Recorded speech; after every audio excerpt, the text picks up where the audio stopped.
শেরপুর ৩ আসনে স্থগিত হওয়া জাতীয় সংসদ নির্বাচনকে ঘিরে শুরু হয়েছে প্রার্থীদের দৌড়ঝাঁপ।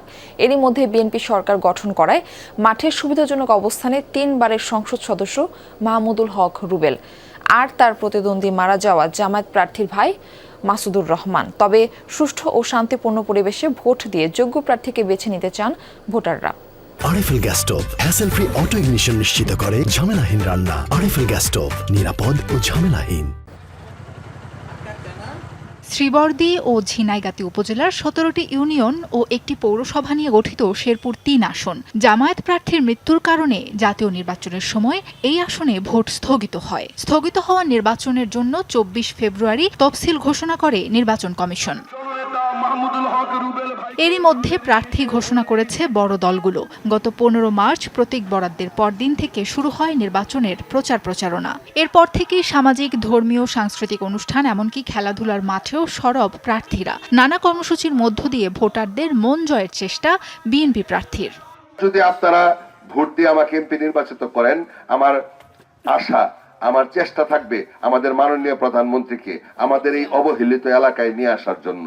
কারণ উন্নয়ন করতে হলে, বরাদ্দ বাড়াইতে হলে, বড় বড় কাজগুলি করতে হলে প্রধানমন্ত্রী ছাড়া এটা অসম্ভব হয়ে দাঁড়ায়। জামায়াতের প্রার্থীর মৃত্যুতে তারই সহোদরকে বেছে নিয়েছে দলটি। প্রার্থী বলছেন, নির্বাচনে ভোটারের পছন্দই মুখ্য। জয়ের ব্যাপারে আশাবাদী তিনি।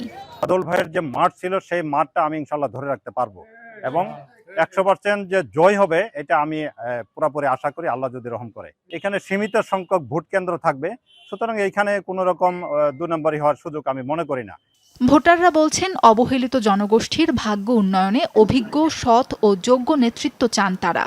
ইলেকশনে একজন নিরপেক্ষ প্রার্থী চাই, যে প্রার্থী আমাদের দেশের, আমাদের শ্রীবুদ্ধির উন্নতি করবে, যে ভালো মাঠে কাজ করবে, আমরা তাকে নির্বাচনে জয় করতে চাই। এলাকা উন্নত করবে।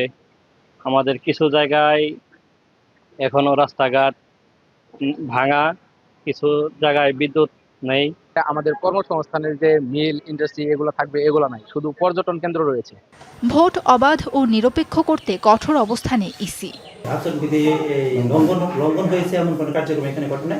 নির্বাচন কমিশনের আমাদের সকল প্রতিনিধি সম্পন্ন আছে, নির্ভয়ে নির্বিঘ্নে তারা ভোটাধিকার প্রয়োগ করতে পারে এবং সেখানে পর্যাপ্ত আইনশৃঙ্খলা বাহিনী নিয়োজিত থাকবে।